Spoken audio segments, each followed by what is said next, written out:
আসসালামু আলাইকুম। বাংলাদেশ বেতার, গোপালগঞ্জ। খবর পড়ছি রুচিরা বিশ্বাস। বাংলাদেশ পুলিশ ঢাকা রেঞ্জের অতিরিক্ত পুলিশ মহাপরিদর্শক রেজাউল করিম মল্লিক গতকাল মাদারীপুরের শিবচর থানায় আইন শৃঙ্খলা বিষয়ক এক মতবিনিময় সভায় অংশ নেন। এ সময় পুলিশ সুপার মোহাম্মদ হাবিবুর রহমান তাকে ফুলের শুভেচ্ছা জানান এবং জেলা পুলিশের একটি দল গার্ড অফ অনার প্রদান করে।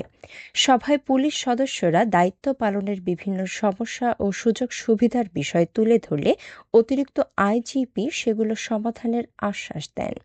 পরে তিনি থানার নারী, শিশু, বয়স্ক ও প্রতিবন্ধী সার্ভিস ডেস্ক পরিদর্শন করে সেবার মান নিশ্চিত করতে প্রয়োজনীয় দিক নির্দেশনা দেন। সভায় জেলা পুলিশের ঊর্ধ্বতন কর্মকর্তারা উপস্থিত ছিলেন। ফরিদপুরের সদরপুর উপজেলার পদ্মা বেষ্টিত দিয়ারা নারিকেলবাড়িয়া ইউনিয়নে নতুন ইউনিয়ন পরিষদ ভবনের ভিত্তিপ্রস্তর স্থাপন করেছেন জেলা প্রশাসক মাজহারুল ইসলাম। গতকাল নুরুদ্দিন সর্দারকান্দি বাজার এলাকা সংলগ্ন এলাকায় সেমি পাকা ইউনিয়ন পরিষদ ভবনের নির্মাণ কাজের উদ্বোধন করা হয়। এর আগে উপজেলা প্রশাসন মাধ্যমিক বিদ্যালয়ে অভিভাবক সমাবেশ, শিক্ষা উপকরণ বিতরণ ও বৃক্ষরোপণ কর্মসূচিতে প্রধান অতিথি হিসেবে অংশ নেন তিনি। অনুষ্ঠানে ইউনিয়নের বিভিন্ন সমস্যা তুলে ধরা হলে জেলা প্রশাসক দ্রুত ইউনিয়ন পরিষদ ভবন ও একটি কমিউনিটি ক্লিনিক নির্মাণ, মাদক বিরোধী অভিযান এবং গোরস্থানের উন্নয়নে প্রয়োজনীয় পদক্ষেপ নেওয়ার আশ্বাস দেন। পরে ৫৬ জন শিক্ষার্থীদের মাঝে শিক্ষা উপকরণ বিতরণ এবং বিভিন্ন ফলদ ও বনজ গাছের চারা রোপণ করা হয়। নড়াইলের লোহাগড়ায় কৃষি উন্নয়ন, পুষ্টি, উদ্যোক্তা সৃষ্টি ও জলবায়ু সহনশীলতা বৃদ্ধির লক্ষ্যে পার্টনার প্রকল্পের আওতায় ফিল্ড স্কুল কংগ্রেস ২০২৬ অনুষ্ঠিত হয়েছে। গতকাল উপজেলা পরিষদ অডিটোরিয়ামে কৃষি সম্প্রসারণ অধিদপ্তরের আয়োজনে আলোচনা সভা ও কৃষি প্রদর্শনীর মাধ্যমে এই কংগ্রেস অনুষ্ঠিত হয়। লোহাগড়া উপজেলা নির্বাহী কর্মকর্তা শাম্মী কাউসারের সভাপতিত্বে অনুষ্ঠানে কৃষি সম্প্রসারণ অধিদপ্তর নড়াইলের উপপরিচালক মোহাম্মদ আরিফুর রহমান সহ সংশ্লিষ্ট কর্মকর্তারা উপস্থিত ছিলেন।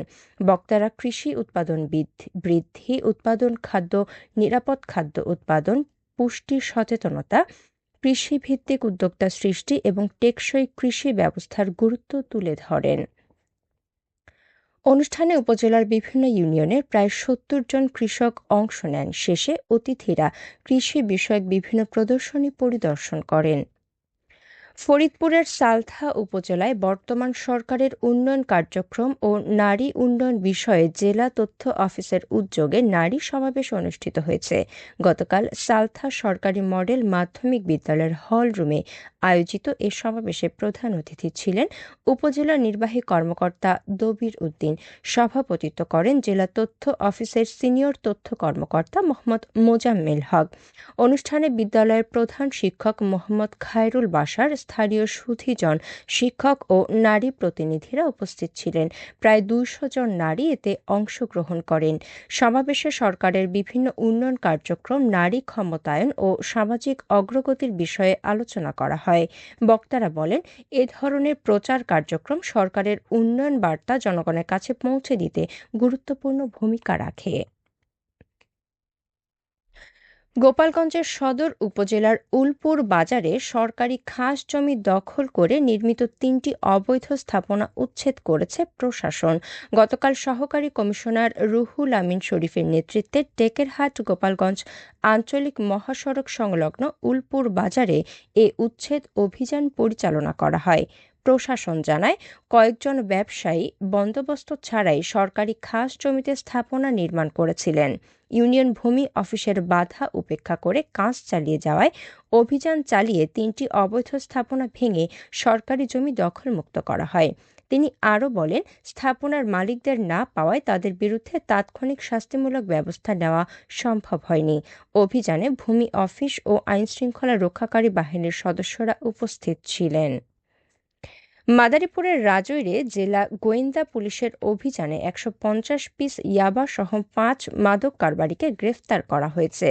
গতকাল উপজেলার পশ্চিম মোল্লাদি এলাকায় অভিযান চালিয়ে সোহেল হাওলাদার, মিন্টু ফকির, বিষ্ণু পুইস্তা, শাওন নপ্তি ও মামুন হাওলাদারকে গ্রেফতার করা হয়। পুলিশ জানায় তাদের কাছ থেকে উদ্ধারকৃত ইয়াবার আনুমানিক বাজার মূল্য ৪৫,০০০ টাকা। পরে উদ্ধারকৃত ইয়াবা জব্দ করে গ্রেফতারদের বিরুদ্ধে আইনগত ব্যবস্থা গ্রহণ করা হয়েছে।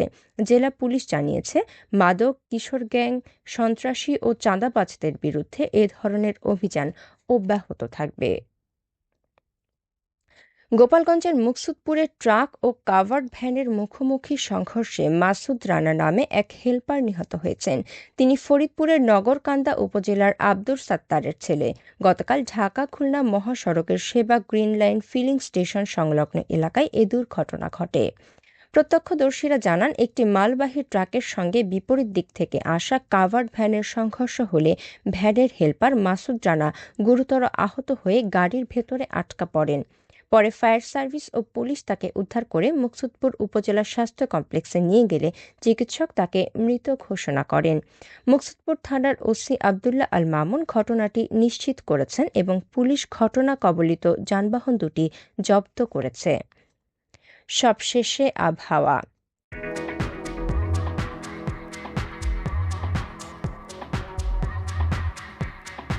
আজ বেলা ১টা পর্যন্ত দেশের অভ্যন্তরীণ নদীবন্দরসমূহের জন্য আবহাওয়ার পূর্বাভাসে বলা হয়েছে, রংপুর, দিনাজপুর, বগুড়া, টাঙ্গাইল, ময়মনসিংহ, খুলনা, বরিশাল, পটুয়াখালী, নোয়াখালী, চট্টগ্রাম, কক্সবাজার এবং সিলেট অঞ্চলসমূহের ওপর দিয়ে দক্ষিণ অথবা দক্ষিণ পশ্চিম দিক থেকে ঘন্টায় ৪৫ থেকে ৬০ কিলোমিটার বেগে বৃষ্টি অথবা বজ্র বৃষ্টি হতে পারে।